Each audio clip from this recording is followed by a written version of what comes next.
حضور کی دعاؤں کے صدقے میں یہ امت کھائی ہے اور اس امت کے صدقے میں قوم عالم کھائی ہے. اپنے دین کو پہچانو. اللہ نے کتنا طاقتور دین آپ کو عطا فرمایا ہے. میں یہ کہہ رہا تھا نجاشی کا قصہ میں نے اس مناسبت سے آپ کو سنایا ہے کہ نجاشی کے دربار میں حضرت جعفر کی تقریر اس نے نجاشی کے دل کو موہ لیا. ساری دنیا کے دلوں کو ہم مسخر کر سکتے ہیں اور اللہ ان کو مسخر کر سکتے ہیں جب حضور پاک علیہ الصلوۃ والسلام کی تعلیمات کو ہم عام کریں گے اور آپ کی تعلیمات کے مطابق ہم زندگی گزاریں گے. اس کے لیے بہترین طریقہ دعوت اللہ کی محنت ہے. کیا ہے بولو؟ دعوت اللہ کی محنت ہے. نوجوانوں کو پکڑو, خوشامد کرو, اللہ کے راستے میں نکالو. یہ نوجوان بڑے قابل رحم ہیں. آج باطل نے ایسے ایسے آلات پیدا کر دیے, ان کی صحت خراب, ان کی جوانی خراب. اللہ معاف فرمائے. اسے اگلی بات میں کہنا نہیں چاہتا ہوں. طلاقوں کی قسم جو ہو رہی ہے اس کی ایک وجہ یہ ہے کہ جوان اپنی جوانی کو محفوظ نہیں رکھ پا رہا. 50 روپے سے خرید کے لے گا. کیونکہ ایسے آلات ان کے ہاتھوں میں ہیں جنہوں نے ان کی صحت خراب کر دی.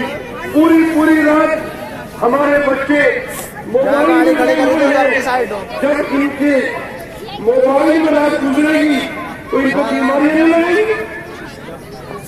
رات اللہ نے سونے کے لیے بنائی ہے اور دن کام کرنے کے لیے بنایا ہے, اور رات بھر یہ جوان موبائل میں لگا رہے گا میرے دوستوں تو ان کی معاشرت کتنی برباد ہو. جلدی سے بھیڑ مت لگاؤ. 50 روپے لگیں گے. جو دعوت والا طریقہ لے کر آئے ہیں اس محنت سے سارے عالم میں اللہ نے عام کیا ہے اسلام کو. جو حضور صلی اللہ علیہ وسلم کے جو آپ کے خون کے پیاسے تھے, جب آپ نے ان کے بیچ میں دعوت کے نظام قائم کیا تو دعوت میں اللہ نے مقناطیسی سے اثر رکھا ہے کہ دوستوں اقوام عالم دین کی طرف متوجہ ہوئی اور اللہ نے دشمنان کو دوست بنا دیا. تو چھوٹا ہونا چاہیے. بڑے بڑے لوگ کرکٹ کے کھیلنے والے, گانا گانے والے دنیا میں مجھے ملے, انہوں نے توبہ کی اور وہ تہجد گزار بن گئے. تہجد گزار بن گئے. عرب دنیا کا سب سے بڑا گویا جس کے بارے میں مشہور ہے کہ اس کا حلق سونے کا ہے. کتنی مرتبہ میری اس سے ملاقات ہوئی. اس نے ایک اجتماع میں پھر 3 دن کے لیے چلا, پھر 4 مہینے لگائے, پھر اللہ نے اس کو اتنا بڑا آدمی بنا دیا تہجد گزار کہ اس نے سارے گانے بجانے کے آلات توڑ دیے. جو کروڑوں روپے ایک پروگرام کے لیتا تھا, وہ گویا دنیا کا سب سے بڑا عربی زبان کا جب وہ اشعار پڑھ رہا تھا, مولانا طارق جمیل بھی تھے, میں بھی تھا. اجتماع کے بعد تو اس کے بارے میں یہ مشہور تھا اس کی آنکھوں میں بات نہیں سن سکتا. میں نے جو اس کی آنکھوں میں آنکھ ڈالی جو حضور کی شان میں ناز پڑھ رہا تھا, میری نگاہ ہٹا لی. ماموں اب چلے گا تو لگاؤ. اس کی آواز ہے جس میں جادو ہے, مگر آج یہ آواز بجائے گانے کے قرآن کے لیے استعمال ہو رہی ہے, تقریر کے لیے استعمال ہو رہی ہے. آپ تشریف لے جا رہے تھے, آپ نے دیکھا ایک گویا گانا گا رہا ہے, آپ نے فرمایا کاش یہ آواز کو قرآن کے لیے استعمال کریں. ہم اپنی صلاحیتوں کو برباد کرنے سے بچائیں, اپنی جان مال کا استعمال کریں. ہر ایک کے لیے اللہ نے سنہرا موقع دیا ہے اور دعوت و تبلیغ کا کام اللہ نے چلایا ہے. اس محنت کے ذریعے سے ہماری زندگی میں سدھار پیدا ہوگا اور ہماری زندگیاں سنوریں گی اور ہماری نئی نسل دین کی طرف متوجہ ہوگی. جیسے صحابہ کے زمانے میں, آپ کے زمانے میں اس محنت سے میرے دوست بزرگوں کو سدھار آیا. اگر 1400 سال کے بعد یہ محنت کی جائے گی تو آج بھی اس محنت سے سدھار آئے گا.